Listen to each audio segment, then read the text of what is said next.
All right. We are live. Get my screens up.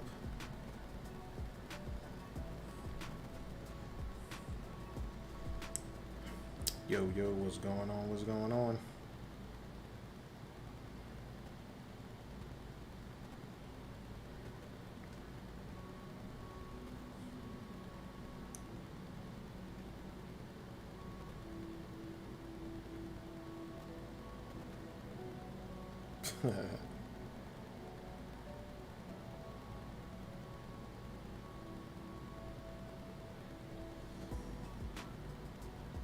That's funny.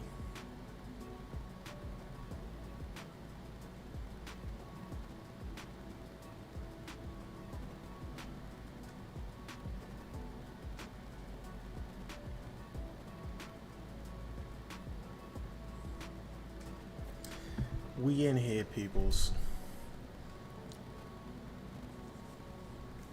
Of course, we over here in the Philadelphia area, so sometimes I have fluctuating stream times. So, you know, when people catch up, get the notification, they'll drop in, and the video will be here for later on. Truthfully, this topic kind of deserves to have like a live chat going on, if anything, because I know it's a really big deal for people. And we got some other information too. I'm gonna go over while we on here. For those of you who are in here, yo, RTP in the building. What's going on? Somebody sent me a message about the air meat article too. I'll put that on the screen. I'll rap about that for a little bit too, just so you guys can see it. Yup. Meat made from air. So I'm gonna put a little bit of that in there too, because that's part of the whole why I titled it population control. I couldn't actually get a good topic for this. Yeah, I could have split it up, but it's like, nah. But yeah, wanted to go over, spit out a few comments and things that I heard about the Roe versus Wade turnover situation. Lot to unpack there, a lot going on. Probably one of the few times in a long time that I'm going to say that local voting, for those who, especially this affects the most, local voting for your area in the United States is going to be a really big deal now. So for those who are trying to have states that, allow them to still have a choice over what it is they do, since the rights have been given to the state, you're going to want to definitely participate in the local voting, which I believe you have far more power there than the presidential election, because of the whole point of view of, if we stop participating, then, we can build our own thing. But if this is something personal, you need to do something right now, I would say that the local voting on this subject is a big deal, because it is something that states will have control over. So, and I know in the PA region, Ben Shapiro is up, so a lot of people are going to be looking forward to doing that. So, other than that, let's switch back over. Let's get some let's read some history first.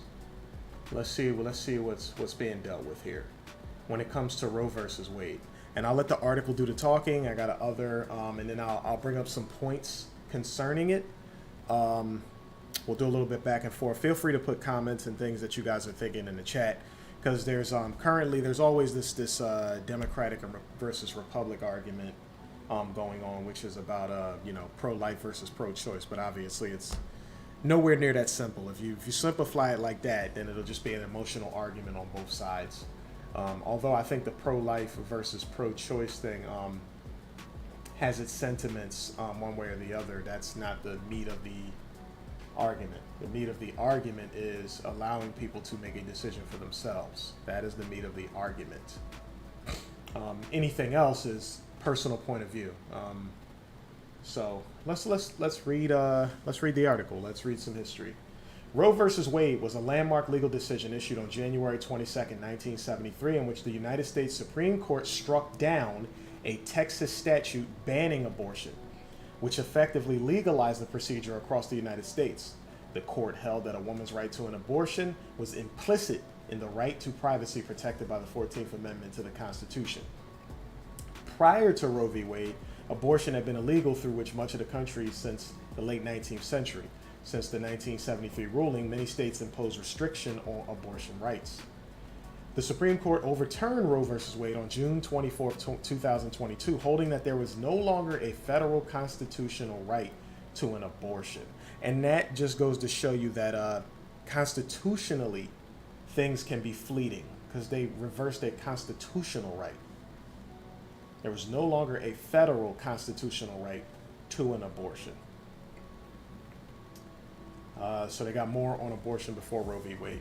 Until the late 19th century, abortion was legal in the United States before quickening, the point at which a woman could first feel moments of the fetus, typically around the 4th month of pregnancy. Some of the early regulations related to abortion were enacted in 1820s and 30s and dealt with the sale of dangerous drugs that women used to induce abortions. Despite these regulations and the fact that the drugs sometimes proved fatal to women, they continued to be advertised and sold. So basically came off like black market type stuff. In the late 1850s, the newly established American Medical Association, or the AMA, began calling for the criminalization of abortion, partly in an effort to eliminate doctors' competitors such as midwives and homeopaths. So economic gain, basically, right? It's always some business stuff attached to it. Additionally, some nativists, alarmed by the country's growing population of immigrants, were anti-abortion because they feared declining birth rates among white American-born Protestant women. In 1869, the Catholic Church banned abortion at any stage of pregnancy, while in 1873, Congress passed the Comstock Law, which made it illegal to distribute contraceptives and abortion-inducing drugs through the U.S. mail. By the 1880s, abortion was outlawed across most of the country. Extensive history here. During the 1960s, during the women's rights movements, court cases involving contraceptives laid the groundwork for Roe v. Wade. In 1965, the U.S. Supreme Court struck down a law banning the distribution of birth control to married couples, ruling that the law violated their implied right to privacy under the U.S. Constitution. And in 1972, the Supreme Court struck down a law prohibiting the distribution of contraceptives to unmarried adults. Meanwhile, in 1970, Hawaii became the first state to legalize abortion.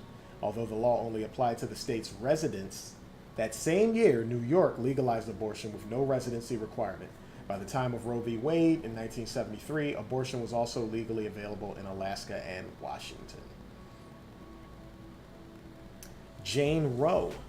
In 1969, Norma Corvée, a Texas woman in her early 20s, sought to terminate an unwanted pregnancy. But Corvée, who had grown up in a difficult, impoverished circumstance, previously had given birth twice, and given up both children for adoption. At the time of McCorvey's pregnancy in 1969, abortion was legal in Texas, but only for the purpose of saving a woman's life. While American women with the financial means could obtain abortions by traveling to other countries where the procedure was safe and legal, or pay a large fee to a U.S. doctor willing to secretly perform the abortion, these options were out of reach to McCorvey and other women. There is some other data. I know some of you guys have it in your mind, and yes, I was going to mention that Margaret Sanger, which tags in things like the bell curve, economic positioning and the ability to birth children is a really big deal, and that's where the Margaret Sanger part comes in at. We'll talk more about that in a little bit, right?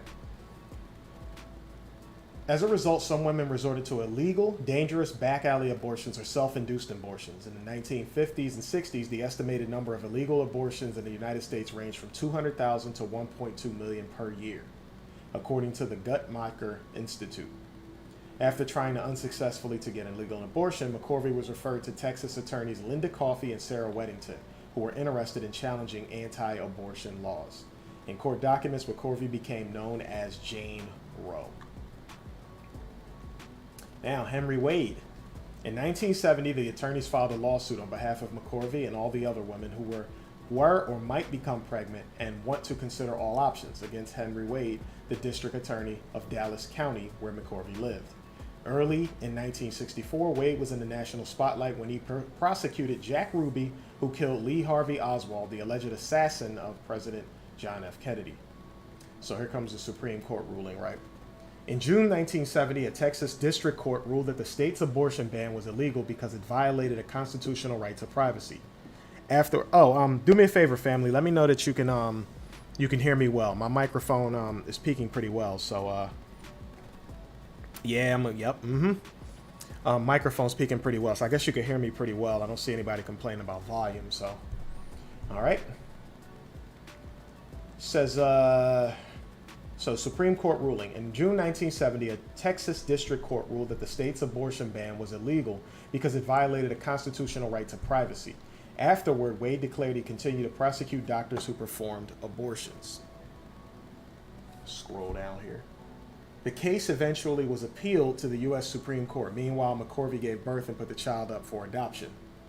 On January 22, 1973, the Supreme Court, in a 7-2 decision, struck down the Texas law banning abortion, effectively legalizing the procedure nationwide.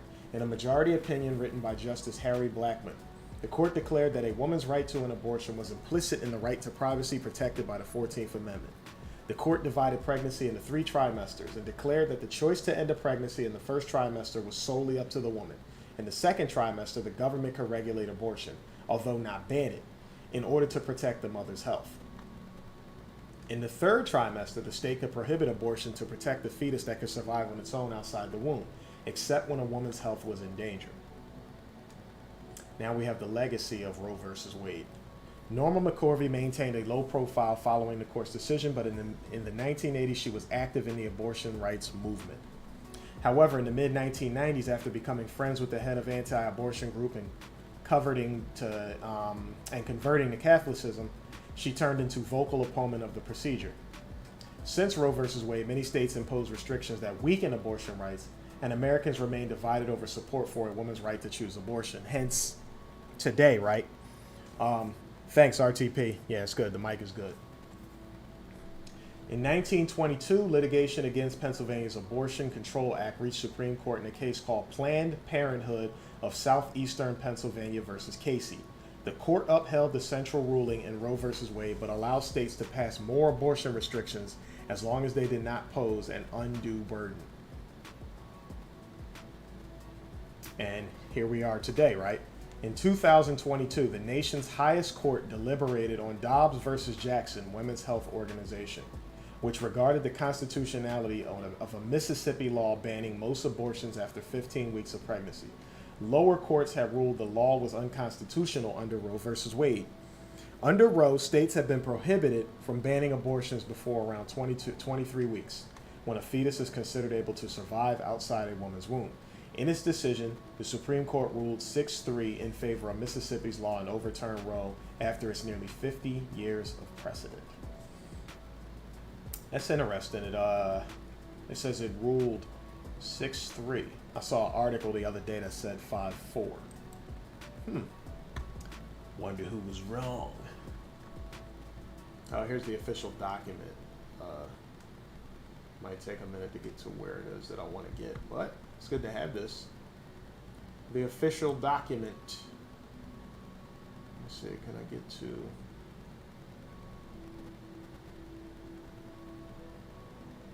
Can I get to like a direct judgment if I go to the bottom?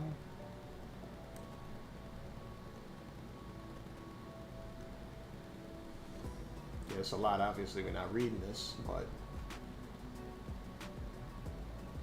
it's interesting because I went online yesterday to try and find an article about what the vote count was, and I figured I originally saw 5-4, so it's interesting to see 6-3.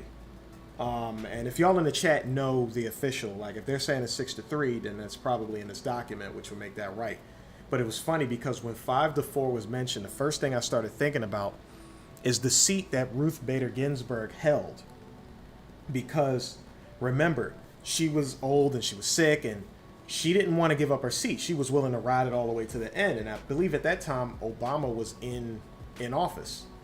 So what happened was when she decided to ride it out, she passed away when Trump was in office. And what that did was that allowed him to pick 3 seats. So once you have him picking 3 seats, you kind of lead up to right now where you kind of you wind up in this position that you're in now. But to tell the truth, that argument kind of mattered more when I saw that it was a 5-4 decision, not a 6-3. Because I mean, you could say, oh yeah, 3 was 1. Those was the 3 that Trump picked, but that doesn't, having an exact 3 doesn't guarantee anything, because then it would have just been, it would have been 5-4 again if you even add, if you take one away. So looks like an easy majority ruled on this joint. So yeah, yo, Freddie Doll in the building. So yeah, other things to consider when looking at this situation. Now I know the topic, the title of the video was marked population control, and the reason I said that is because it's interesting. I had 2 different conversations. In one conversation, the person was saying that this was a move to keep capitalism going, because everybody was talking about, oh, the negative birth rates and stuff like that, and if we keep having the negative birth rates, then there's not going to be enough people for this, that, and the third. So you're talking about enough people to supply labor to the labor force, right? Then I'm listening to the radio earlier today, and they're saying that there were women who were gathering to create, anti-sex. Basically, if y'all saw, what was that Spike Lee movie out of Chicago? Chirac. Was it Chirac it was in? Yeah, I believe it was Chirac. And in Chirac, I remember there was a thing where the women were doing a protest, to not have sex, to help with the crime issues and stuff like that. So the issue was, on the radio, they were saying, why would the women come together and do that? Because they said that they believe that that's exactly what they want you to do. Because you lower the population by not having children. Now, I know in the case of, if we're talking about black women, you're definitely going to have that argument that, like, oh, you're destroying black babies. They don't want you to have children because you're black. It was a move towards black people, basically. So, and then you have, Margaret Sanger's legacy, which led to Planned Parenthood. But that point of view, there's always 2 sides of the coin, right? But that point of view of the Planned Parenthood point of view, the Margaret Sanger point of view, came across as, she was basically saying that those who produce economically the most should have the most children. Those who produce economically less should have the least amount of children. The issue with her point of view when she did it is kind of the same as when you read the bell curve. You're taking a group of people who were disenfranchised, weren't allowed to be educated at the proper level they should have, even though their biochemistry said that they would have done quite well. There was no issues. Trying to say that, oh, the IQ of the white person shows better than black people and all that stuff. So basically what they did was they took the times of slavery, the disenfranchisement of African Americans, and then they created statistics based on that. So imagine you're a person, there's another person. This other person has access to the best quality education, jobs, healthcare, all that good stuff, right? You come up, you want access to the best education and healthcare and all that stuff like that, but they say, nah, you can't get it. Your textbooks are like old, and the way they teach you is more like how to work for somebody, and you don't get as much information. So what happens is, obviously, this makes it look like your IQ is lower, your test scores are lower, everything goes lower for you. And they do this for a long enough period of time where they create statistics based on it. So then you take those statistics and you say, based on these statistics, we don't need people who are not the best of us in the society having children, and those who are not good enough producers having the children. So those of us who are best producers, which at that time was clearly white people because they made the system favor them, they would have been allowed to have the most children if Margaret Sanger would have had it the way that she wanted to have it. Now, the issue when you talk about Planned Parenthood, and it's a good conversation to have, talking to people about, if you're going to have children, having the proper economic circumstances or community structure to be able to take care of the child. That is a legit conversation to have. Nobody's against that. Attaching this to the Roe versus Wade thing, though, it's not that nobody really believes that this thing is about saving lives, if we're just being truthful. I mean, yes, you're going to have Catholics, religious people, mostly conservative Republicans, saying this is about saving lives, it's point blank period, and it may well be. But because of the history of the country, nobody believes that. Nobody believes that this big of a fight is being put up because you're trying to save, you're pro-life, you're trying to save a child's life. At the end of the day, when you do that, especially since it's based on it's most of the time based on a religious belief system, usually Christians, Catholics, that thing like that. Because it's based on a religious system, it doesn't make sense to me for you to impose your point of view on life onto another person's decision about their body. That's just as cut and clear. Because you got to remember, you're basing your entire religion on the fact of sin, right? And sin is sin is sin. So being that nobody is perfect, you're going to have people who get pregnant and they don't find themselves in favorable circumstances. Don't get me wrong. I don't know anybody who's just like, oh man, I can just get it in as much as I want and just have as many abortions as I want. It's no problem. That, from what I know, is not a comfortable position to be in as a woman. They're not looking forward to having abortions just because they can, so they're just going to recklessly go around having sex. That's not how that works. There's strong personal decision that comes with something like that. And trust me, the money is not the big deal about it. It's the fact of the damage that could be done to your body from having it done. So that's not necessarily the case. Let's not act like this is all fun and games for majority of the people who get abortions. It's not. And please don't say statistics, because statistics those are math numbers based on those who evaluate certain circumstances. The real world situation is always a little bit different. So nobody's looking at this as if you're trying to make a strong move to save unborn children. But at the same time, you cannot impose your belief and your decisions on top of somebody else who doesn't look at it the way you do. Especially if we're going to talk about ectopic pregnancy, incest, rape, and all that stuff like that. People talk about that child could be born and change the world and do this, that, and the third. I get it. But at the end of the day, what happens is what happens is what happens. Like, we can't make questions on something we cannot question a thing that doesn't currently exist concerning this situation. It is up to the mother. That is the person who will have to take care of that child. It's not about giving it to the government so that they can place the child in some situation that's usually unfavorable in foster homes and stuff like that, because there's plenty of stories about that. At the end of the day, it's as simple as, if she's the one who gets pregnant, if she's the one who has to bear the burden of it, she should be the one to make the decision whether or not to terminate or not to. And, if she has the belief that she has the option to do that, you can't come in and say no and this, that, and the third, and I'm protecting this and that. At the end of the day, you're protecting your interests. You're not protecting the mother's interests who has made a decision over her own body, regardless of which way you put it. There should not be an extreme argument over a woman making a choice for their body, especially when that choice, like I said, is not an easy one. It could do some serious damage to the body where when you are ready to have a child, you may not be able to because you created some damage within the body. So that just needs to be understood. Like, that's not an easy decision to come to for someone to do it. So if you guys have any thoughts or anything out there in the chat, feel free to throw them out.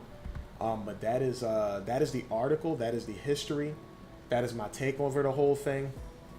Like I said, politically, I heard the point of view that it might be based on the fact that they just want to keep capitalism going. They need the birth rate to be a certain level so they can continue capitalism going. And, there's a lot of talks about negative birth rate, which means less people are being born than that are here.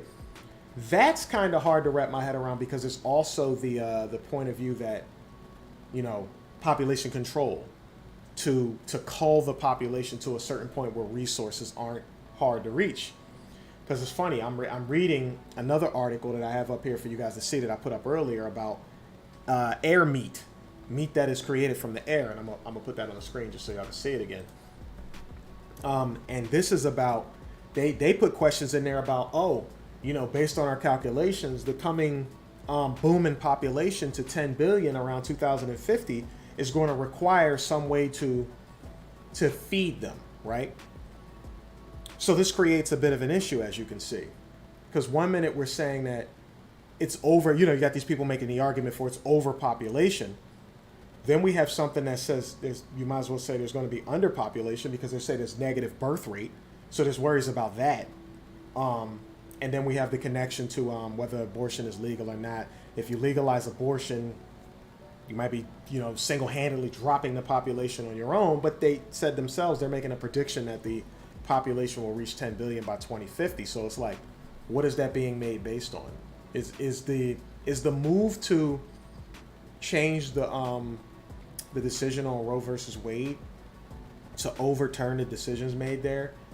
Is that going to help boom the population now? Because remember, now when you can't have abortions, the babies are going to come out anyway. And if the babies are coming out anyway, who's going to take care of them? Because what if the decision is being made economically? Now you got the government taking care of more children because you got the foster home system and stuff like that. You're putting the child up in the system. And then, of course, as usual, the person who complains the most about that is Republicans.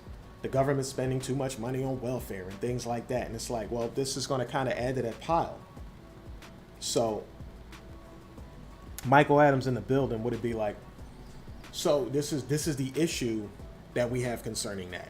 And I just wanted to make sure I brought up those other things. So when we're talking about Roe versus Wade, we're talking about the ability for women to be able to make a decision on their own body. Or are we talking about saving lives versus pro-life versus pro-choice? Are we talking about Margaret Sanger's legacy concerning people with the economic means and the people who produce more should be able to have more children? Are we talking about population control? They're trying to make sure there's enough people to continue the labor force, which goes along with, continuing the capitalistic system, right? It's almost like saying, let's make sure that we got slaves to come in and do the work. It comes across like that. So yeah, but then, like I said, that leaves confusion because if there's talks about a negative birth rate, why are we worried about 10 billion people by 2050 and feeding them? If all these abortions and people are not having children as much anymore, it's causing the population to call. If there was really an agenda on lowering the population, wouldn't that be a good thing? Now, then why pass a law that says keep the babies flowing in, right? Why make this such a big deal? Well, they say because it's about pro-life. We got to protect the unborn. Many different ways it can go. Like I said, how do y'all feel about it? You tell me. So when we're talking about this population, I was sent this article earlier today by someone over on Instagram, and they were asking me, they was like, oh man, I know you know about the air meat situation and stuff like that. And tell the truth, only an original article where they were talking about the possibility. I was more aware of the fact that there was a guy, I believe he was in New Orleans, who was making water from air. He had a machine that was making water from air, and people were sabotaging it and stuff like that for whatever reason, right? But let's take a look at this. Meat made from air. We believe you can eat for the world you want, not for the one you have. Because making meat doesn't have to mean deforestation, factory farming, or greenhouse gases harming our planet. There's a better way forward, one that pushes the boundaries of what we thought possible and builds a sustainable relationship between our food and our planet. It's meat made from air. Now, I'm just giving you guys the info. You guys tell me how you feel about it, right? Emmanuel Briggs is in the building. What's going on? Student Master is in the building. All right, so let's go further down. We've reimagined fermentation, and you guys remember what that is. It's kind of a breakdown of fruits and veggies to create different types of sugars, alcohols, vinegars, things like that. Fermentation, right? That's how you're, that's how I know cows' bodies do it like that. So anaerobic means of breakdown. Anaerobic meaning no oxygen involved, right? Turning elements in the air into sustainable protein that eliminates compromise between taste, nutrition, and climate threat. Air meat is crafted through a process similar to how beer and yogurt are made and can be produced exponentially faster than traditional meat production. There's going to be more on this, guys, as we keep going too. Explore how we turn air into the future of meat. We've reimagined meat. Our protein is, so we're getting into the details, right? Our protein is rich in vitamins, minerals, and nutrients with all 9 essential amino acids and 2 times the amino acids of soybeans. It contains more protein per kilogram and is free from GMOs, pesticides, herbicides, hormones, and antibiotics. Oh yeah, RTP. Actually, the bug food source is not new. If you guys watched enough cooking channel shows in the past, like they're going on for, I know for me, for at least 15 years, they used to show certain cultures that would like cook a lot of the bugs in mass and eat meals out of them because it was a good source of protein. And I heard with the crickets thing, I think there was a country that was having an issue with too many crickets. So by cooking them and eating them, they're creating, protein sources for themselves and getting rid of that cricket population. So I did hear about that just recently too. It says we've reimagined sustainability. Air protein is carbon negative by design. Animal and agricultural farming produce 24% of the greenhouse gas emissions. By using elements of the air to produce meat, our process is naturally low in emissions, helping restore our atmosphere and renew our planet. Agriculture and forestry make up about 24% of global greenhouse gas emissions. That's 8 billion metric tons of CO2 equivalent in our atmosphere. And these emissions are projected to grow 80% by 2050, with increased demand for meat and dairy. Our carbon negative process isn't just novel, it's necessary. Now, check this out, right? 2050, increase in demand for meat and dairy. See what I mean? You can't increase demand unless you increase population. What was our articles about earlier? Saving the children. Okay, it's about saving the children, but what does that also do? It puts women and families into precarious situations where they may not be economically ready, or it might be an emotional reason. Rape, incest, ectopic pregnancy, their life is on the line. So the child could be born with the mother not there because the mother passes away giving birth that they weren't trying to do because they were at high risk.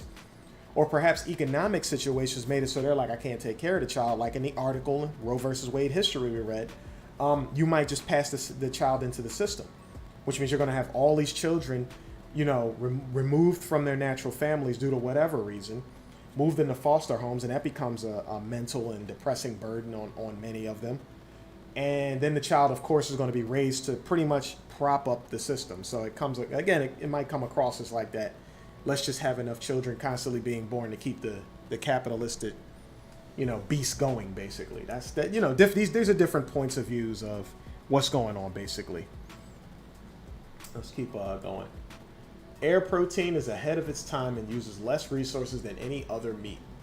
Air protein takes 4 days. Soy takes 3 months. Chicken takes 5 months. Beef takes 2 years. It would take a soy farm the size of Texas to produce as much protein as it would on air protein from the size of Walt Disney World.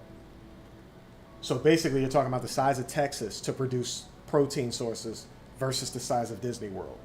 The size of Disney World is much less, smaller, right? Air protein uses only 0.8 liters of water per kilogram of protein versus over 15,000 liters per kilogram of beef. So without just seeing things one way, which is, how this thing is like some scientific way of producing meat, aka proteins, right?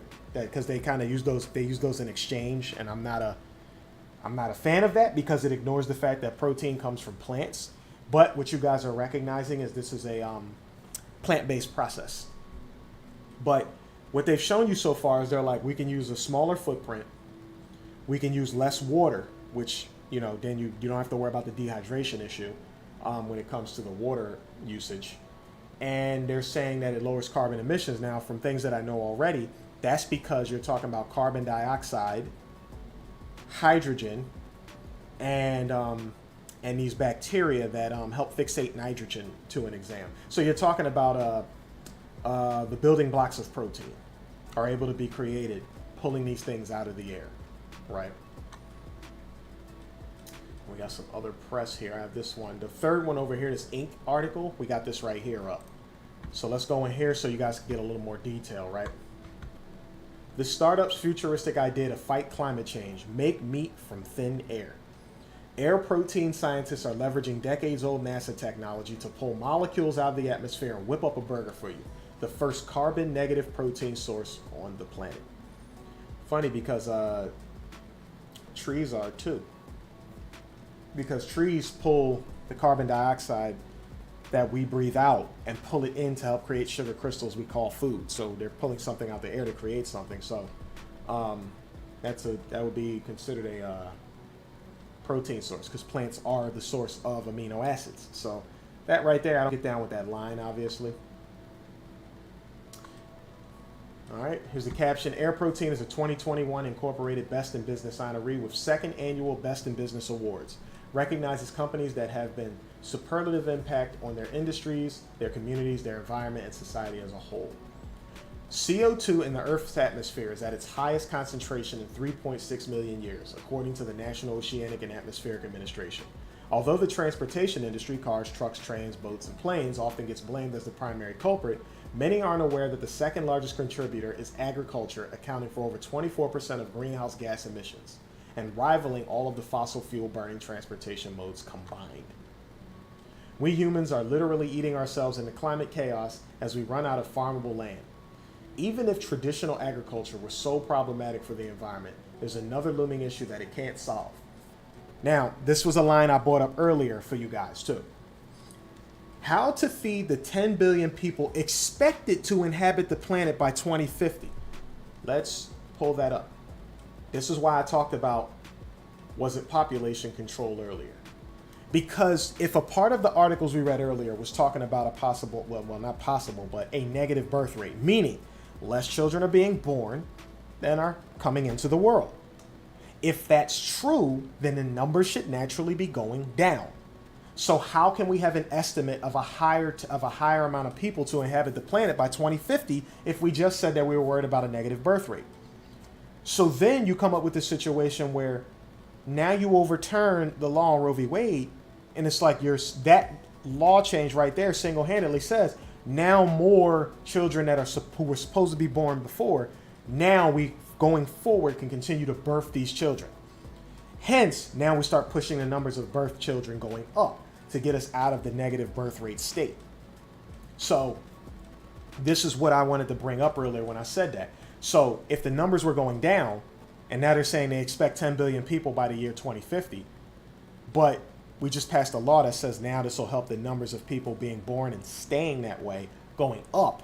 It's almost like this is a control mechanism, right? Numbers, math, as always, being enforced into the situation.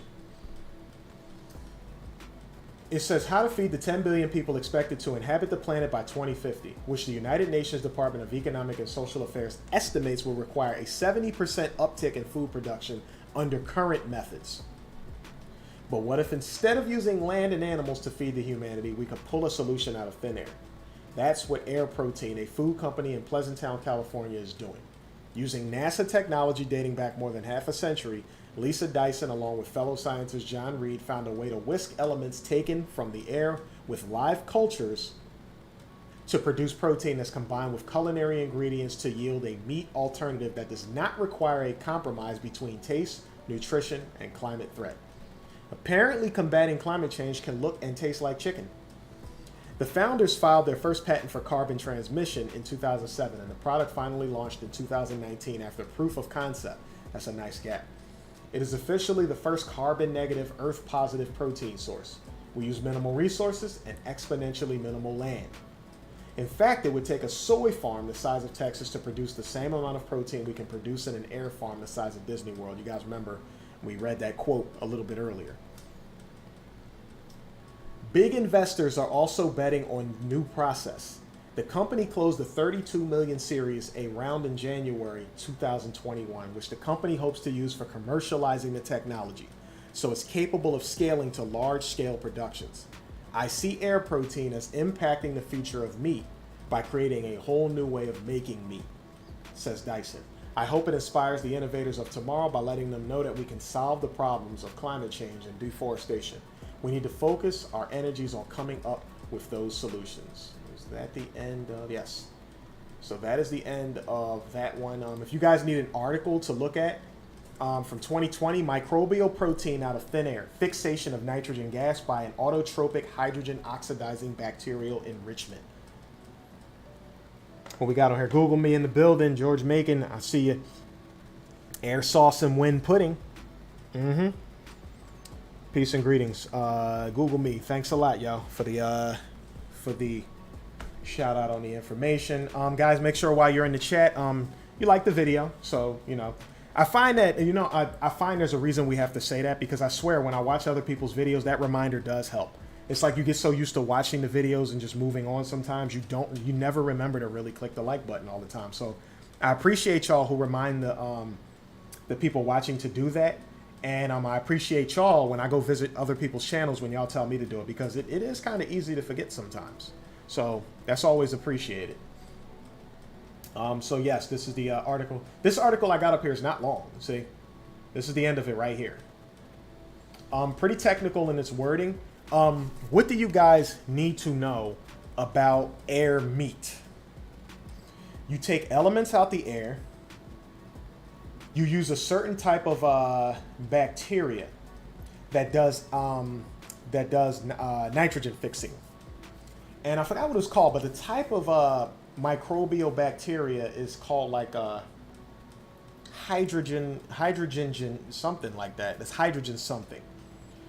So they have a way of breaking down oxygen molecules, which is why you see kind of up here in the article, it says autotrophic hydrogen oxidizing bacterial enrichment. So what technically happens here? They pull these elements out the air.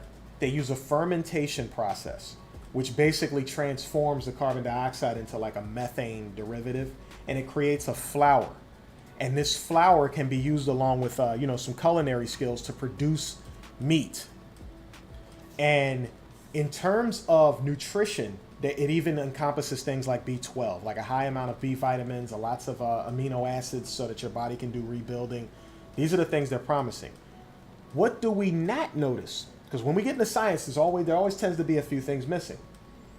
What I don't see so far is fiber content. And remember, what is the purpose of fiber? I've been explaining. Two types of fiber, soluble and insoluble. One type of fiber is used to help package the fecal matter. And another type is the soluble fiber. So you got insoluble, which is for packaging, and soluble, which allows your water in your body to gel up. And by gelling, it hydrates the system as it passes through. It also hydrates the colon so that when you release the packaging, things flow smoothly. So fiber is great for development. Also, you need the gut bacteria, the colony gut bacteria, to help you break down the fibrous material so that you can unleash the minerals and the nutrients and things like that. That's usually how it is. So in this case, it looks like you're not going to have an issue with the nutrient production, but you might have an issue with fiber if we don't see anything concerning fiber soon. Another thing, if it's protein-rich food, cool, but at the same time, high amounts of protein in the human body being processed produces a lot of ammonia. So by having a lot of ammonia in your body, you increase the chances of things like gout and destruction of your kidney and stuff like that. So obviously there's going to be some regulation to this when it comes through. Okay. And Daniel W. in the building, what's going on? So we do need to understand that. Now, you guys know I come from, I'm a Libra at heart. I always try and look for balancing perspectives on things. But I'm also into holistics. I'm into nature and the environment because I believe nature and the environment got everything right. That does not remove me from considering the scientific aspects of using things in the environment in the manner in which it's meant to be used. This situation here is pretty early on. But again, I know that when the earth grows things, you get all the components necessary in their proper shapes and forms so that you can ingest the food and digest it, intake the nutrients, hydrate the system, release the waste efficiently. That is something natural that plant proteins do, okay? So that part is a given. Let's read a little bit of the article. For the production of edible microbial protein, or MP, ammonia generated by the Haber-Bosch process or reclaimed ammonia from waste streams is typically considered as a nitrogen source. These processes for ammonia production are highly energy intensive. In this study, the potential for using nitrogen gas, or N2, as a direct nitrogen source for microbial protein production by hydrogen oxidizing bacteria, or HOB, was evaluated. The use of nitrogen 2 versus ammonium as nitrogen source during the enrichment process resulted in differentiation of the bacterial community composition of the enrichments. So differentiation, right? So, there's you, there's me, there's somebody else, there's a person from Africa, there's a person from America, there's a person from Antarctica. Differentiation. By having a diversity of species, that's usually a positive for the environment, right? But it says here, The use of N2 versus ammonium as nitrogen source during enrichment process resulted in differentiation of the bacterial community. So basically, it was diversity in the composition of the enrichments they used. A few previously unknown potential N2 fixing HOB taxa, representatives of the genus Azinexus and the family Camomonidaceae, dominated the enrichments. The biomass yield of N2 fixing HOB enrichment was 30 to 50% lower than that of the ammonium-based HOB enrichment from the same inoculum source. The dry biomass of N2 fixing HOB had a high protein content, 62 to 62% plus or minus 6.3%, and an essential amino acid profile comparable to MP from ammonium-based HOB. MP from N2 fixing HOB could potentially be produced in situ without entailing the emissions caused by ammonia production and transportation by conventional means. It could be a promising substitute for N2 fixing protein-rich soybean because it has 70% higher protein content and double energy conversion efficiency from solar energy to biomass. So this was the study that came out before the other things that I just read to you guys, okay? So what we have here is plants naturally take the CO2 we breathe out, carbon dioxide, right? The sunlight, the water, and you have nitrogen that comes out of the air because the air we breathe is rich in other minerals besides oxygen. It's not just oxygen. It's N2O2 plus a portion of other things too that make up the air. So the nitrogen in the air is also used as a NOS, so to speak, nitric oxide source to cause the food to grow. So that plants can naturally pull that out of the air. So that's not an issue there. So the plants already perform these kind of feats. So what they're saying is we can pull the CO2, we can pull the carbon dioxide, we can pull the oxygen, we can pull the nitrogen, we can pull these things out of the air. And through using bacteria and a fermentation process, mainly anaerobic bacteria or methane producing bacteria, they can create this flour-like powder from fermentation, and that flour-like powder can be mixed and binded with other culinary measures to produce a brand new carbon negative meat source that's very high in protein. And when we say high in protein, I don't want you guys doing what they've always been trying to do. They've been trying to combine the word protein with, it's almost as if with meat only. Meat is not the source of protein. Plants are the source of protein. Animal, which is where we get our meat from, gets its stuff either from the plants, if it is a herbivore and it's an animal that eats from the chews from the grass, and it also you have animals that are carnivores because they eat other animals that eat plants. So a second and third hand source when you do that. Okay, when you eat the plants, you get it firsthand. I always make the analogy when it comes to protein about the car battery and the truck battery, because people always say, why can't we eat the meat? And we're talking about all meats. I'm talking about the fish, I'm talking about the chicken, the beef, and all that stuff like that. And concerning protein, would you put a truck battery in a car or a car battery in a truck? You wouldn't do it because it would not work. Not because it's not a battery, but because that battery's not built for that car or that truck. It's either too small of a battery to power the truck or too big of a battery to do anything for the car. So in the human body, since this is not a technological unit, this is a biological unit, and it can use the pieces that make it up to perform certain tasks, your body, when it receives meat, says, okay, I see the amino acids, aka the things that make up protein. I see it, but it's already structured in a certain shape. And that shape is not usable for this body. So now I must take energy from myself to break down said animal protein, to break apart the amino acids so it can sit them down on the table, so to speak, and look at what it got. So now it can take those pieces and rebuild the protein you need for your body. So that's what you put your body through when you get your protein source from meat. Your body says it's already in a structure that I cannot use. I need to take amino acids, which are the pieces that build up proteins, so that I can build the protein for the body that I am inside of to make the mechanisms of this body work. And I cannot do that if I'm wasting a lot of time and energy breaking down protein from some other source. And to make it worse, the meat doesn't have any fiber in it, so it doesn't even help me pass it out. So I have to pull that from somewhere else. So we kind of get in a deficit over time, and that's the issue.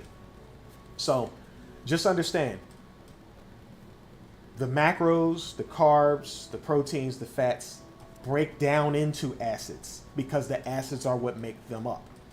If you get amino acids, you can make protein. If you eat fully constructed proteins, it must be broken down into amino acids. It goes both ways. If we eat carbohydrates, we break them down into citric acids. And then those acids have to be used to convert to energy sources. If we eat fatty foods, we break that down to fatty acids, okay? So there's always an acid breakdown that comes from these things. So as long as we have them in their proper source, our body knows how to take them, use them in the means in which they need to be made to build our body up. So this is not a case of not being able to get protein. You just have to return to eating plants. But what's happening is they're scientifically taking you down a hole to move you in a direction they want you to move in. This is population control, okay? So by doing that, they first say, hey, warm climate, fruits, veggies, all that good stuff, right? But we've learned to eat meat. So how do we mix the two? We devise scientific concepts on how to synthesize, process, and provide people with a Frankenstein version of something they already are trained that their body is used to. So I don't give you a strawberry, I give you strawberry candy. I give you strawberry syrup. I don't give you a salad, I tell you to put lettuce and tomatoes on your burger. I tell you to put green peppers and stuff on your eggs and on your pizza. Put onions on your steak along with cheese and meat. So I combine these things with other things, and then I add processed things to it. Mayo, ketchup, mustard, processed things into it. And I get you addicted using a mechanism your body naturally uses. I just elevate it. So I make the food so-called taste better. And because I get you addicted to the taste, now I'm going to make you make all your life decisions based on taste. Because again, I always tell people, if taste is the issue, then is a watermelon nasty? Is a mango nasty? Are strawberries nasty? Is a banana nasty? Are these things nasty? No. But you will say these other artificial things do taste better. But that was the game. That was always the game of science. The moment I got you to be addicted to the taste, I used your own biology against you, and you're willing to do it because it's emotional. The taste is making you emotionally want to come back, and it's terraforming your body to want more and more of it. So it's a self-fulfilling prophecy, right? And this is what gets you in trouble. So now people start relearning the fact that protein comes from the plants, and it's time to let go of the taste again and get back to nature. And now they're saying, let's find a way to synthesize nature again to keep people in the taste and economic bubble. So now we have air meat. And it's not about, we're not at the point where we're saying whether air meat is good or not, because now you have to produce it, look at all the facts and science and stuff once it starts coming out on the shelf, put it in the human bodies of different kinds and see what happens to see if it's really, if it's the miracle that they want it to be. And if it works, it works, right? Don't argue with what works just because you want things to be a certain way. If they found a way to harness a naturally occurring process and get food out of it and it works and it cleans our body up and keeps us healthy and does all that and there's no negative side effects and all the craziness, then so be it. Good job, well done. But we have to be careful because we know so far a lot of these things food related that keep coming out, we keep finding out later on is very bad for us because they're utilizing a process that happens in nature, but not the full process. It's not holistic, which is why I was questioning, does me eating these high protein based, if this is heavy in protein like they say, what's up with the amount of ammonia I produce in my body after I process it in my body? And where's the fiber? The ability to package and hydrate my system to even get this thing out. Because remember, that was meat's problem too. Meat has no fiber in it. Go ahead and pull it up. We've done it many times. Type in how much on your phone, how much meat is in chicken, beef, steak, lamb, fish. It all said 0. And sometimes when you look it up on your computer, you start seeing meats pop up in articles real fast, but the article says 10 foods that are high in fiber. And the subcategories, when you do like a Google search, shows meats up front. But when you read the article and you read the 10 items, they all turn into veggies all of a sudden. So it's like they're even playing with the search results. Because we tried to do it on a live stream before, and I'm like, oh, this is funny. I'm doing it on my computer, and the zeros aren't coming up no more. It's like they got meat in there as having fiber. But when I read the actual article and I clicked on it, all of a sudden the veggies pop back in. So it's like for those who don't do the real research and dig all the way down the rabbit hole, they do a Google search to see what quickly pops up, they would have gotten that wrong. They would have said, no, I looked it up and meat was at the top of the list. And I would have said, did you read the article? No, I saw it came up and figured you was lying. Just that quick, because that's the kind of world we live in. We live in a TikTok world where the information's got to come quick. It's got to entertain me fast, or I'm off real quick. See what y'all saying. Metallic Maniac, no problem. It's going to always be available later, right? Nice. But this is the situation we find ourselves in. So you guys see me in the kitchen. You look at the last couple of live streams I did. You know, I have a different setup than the one I got now. You guys are seeing my Matrix setup, you know, where I can have a few effects and things going on. I can't really do that with the cooking stuff because it requires two people, somebody to do the effects and all that stuff. Or I have to pre-make the video, which I'll do a few of those for fun for you guys. Sometimes when you watch the pre-made videos, it's great. You know, you can watch it when you're ready, get it out the way, but it's something special about having the person right there in time to interact, like being in the moment. So I can understand that. But you see me making these meals and stuff. And I'm doing it because we always get into that taste, presentation. We get into this whole thing when we tell people to start eating healthier. And I'm trying to show people that things can taste good, look good, and be healthy at the same time. Now, it's hard to make a menu like that because sometimes the thing you really need will be bitter as hell. And you're just gonna have to eat that. But if it's like you're sick and you get down with the get down on the bitter stuff that you don't like, try to get yourself through the sickness. You know, go ahead and do what you gotta do for a month or so. You gotta do what you gotta do. But you're really supposed to be raised with your body having a familiarity with these different facets of life. It shouldn't be sugar, salt, butter, or oils or fats or whatever, right? Constant sugar, salt, fat. Sugar, salt, fat. Sugar, salt, butter, which is a fat. Shouldn't constantly be that. You should have taste buds for savory, taste buds for bitter. You definitely need to make sure your children get that bitter in early. If you start feeding them the junk food before you ever get the bitters in, and the veggies and stuff in, good luck as they get older, because they're just going to do what you see on Instagram and TikTok all the time, where parents try and offer their kids veggies, and you see them, I don't want it, I don't want it. And you say what they want. What do y'all kids take most of the time when they go to other people's parties, especially if you feed them a wide variety of foods? The mac and cheese, the chicken fingers, the pasta, you'll normally see them take hot dogs off the bread and eat it that way with a lot of ketchup on it. Sometimes they don't mind a little bit of pasta. But in general, that mac and cheese, they're going to get at that every time. The chicken fingers, they're going to get at that every time. The pizza, they're going to grab at that every time. Because what you introduced them to, again, scientifically, it was meant to disturb the raising of a child. So when they got older, it would be locked into them to do things artificially. And then you'd be trying to fight to get your life back later on. And some of them is like, nah, I think we good. I think science has got it right. Food is good for us.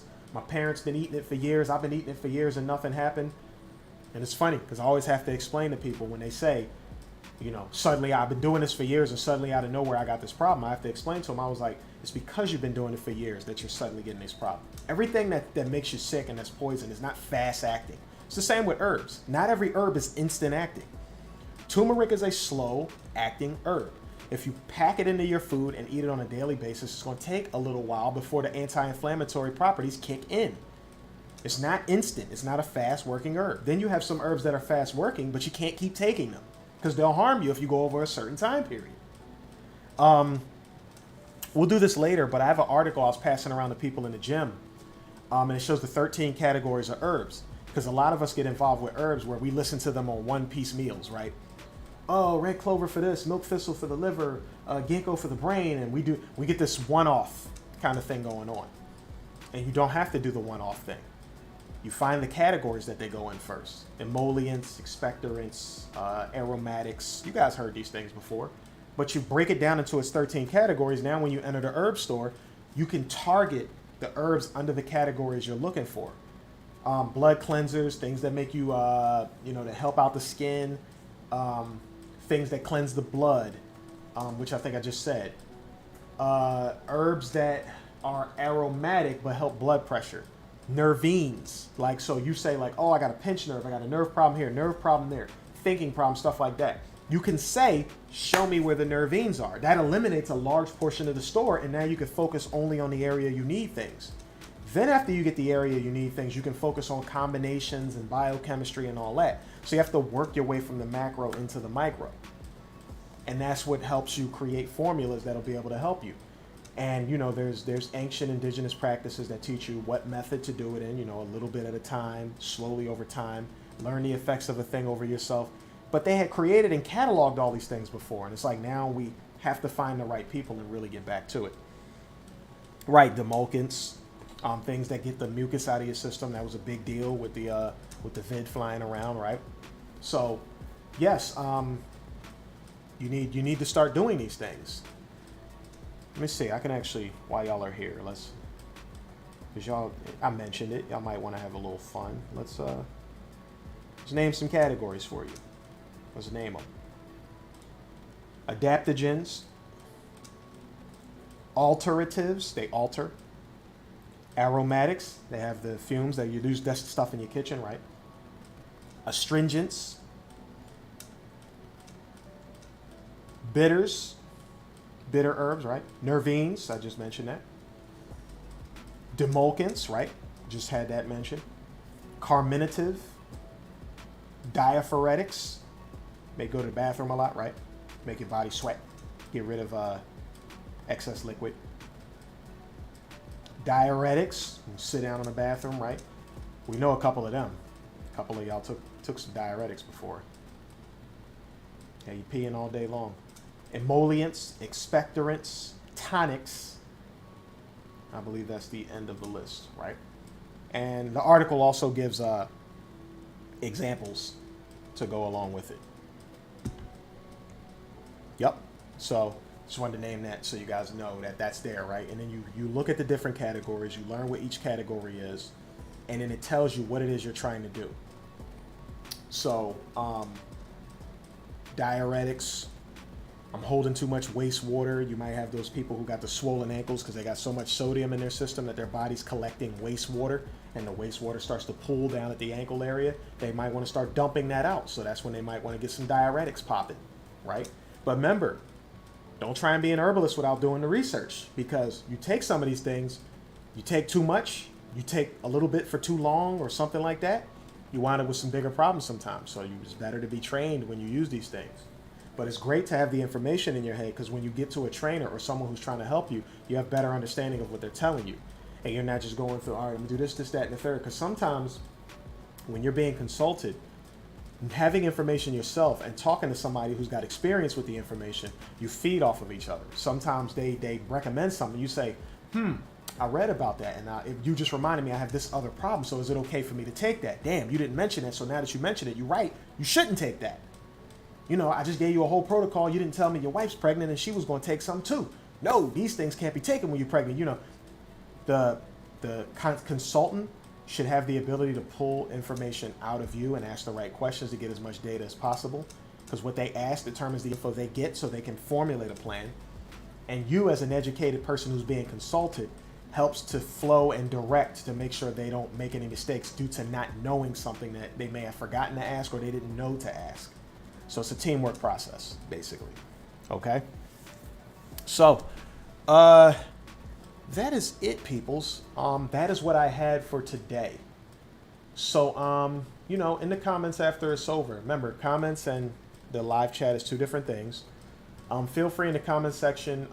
How do you feel about Roe versus Wade? Why do you believe the decision was made to overturn it? Was it planned? Was it, you know, was it a racist plan all along? Was it Margaret Sanger's legacy?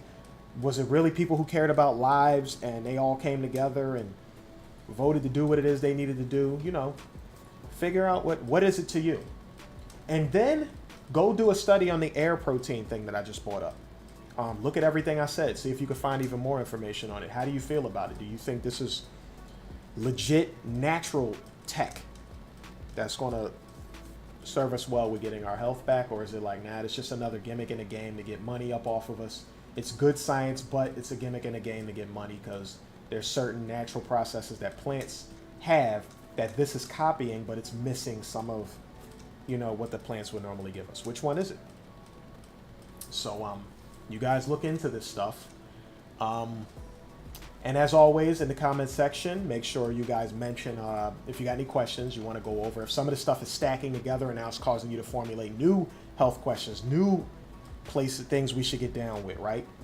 Because there's always some reading material to go. Like I have a herbal book over here right now. I have my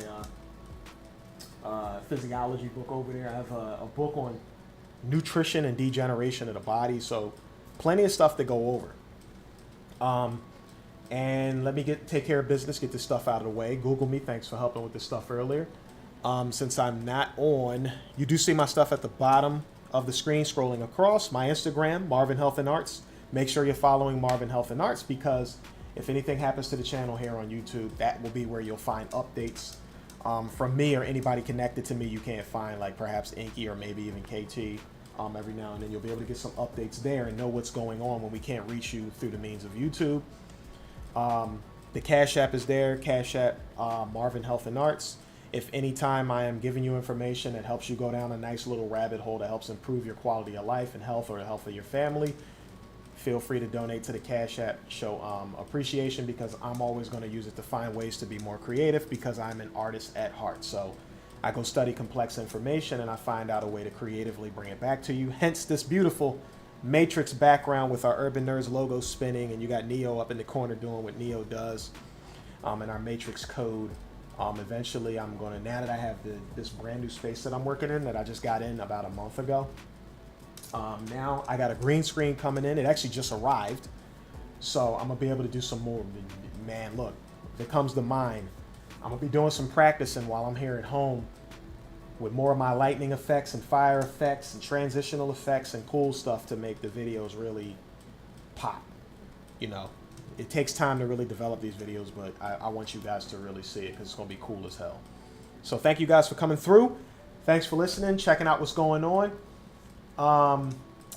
Keep an eye on the local elections for the Roe versus Wade. Remember, we don't want to push how we feel personally on our women. Let our women make the decision over the child that they choose or choose not to have.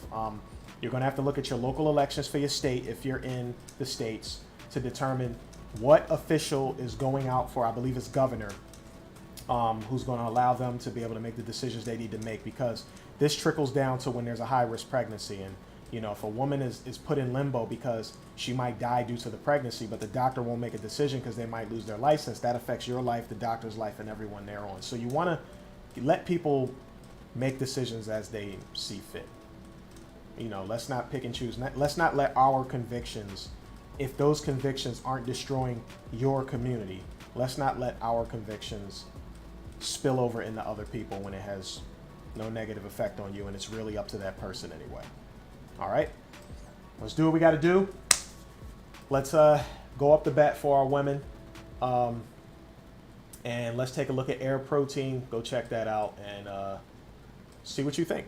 Let us convene. And one of these live streams, I'll have one where I'll just start. If we could find a day where there's a nice crowd, I'll start pulling you guys in to talk to me directly off StreamYard. And maybe while I'm making food in the background, you guys could come in because you have information just like I do. And you can bring in and mention things and look at different things. And we could talk about and converse about different things, you know, while you're live on the stream. So we can do some of that too. So everything's not text and talk. All right, peoples. I love y'all. Thanks for coming through. Catch y'all in a little bit. Don't forget to like the video, share where you need to, and subscribe if you have not. Catch you in a little.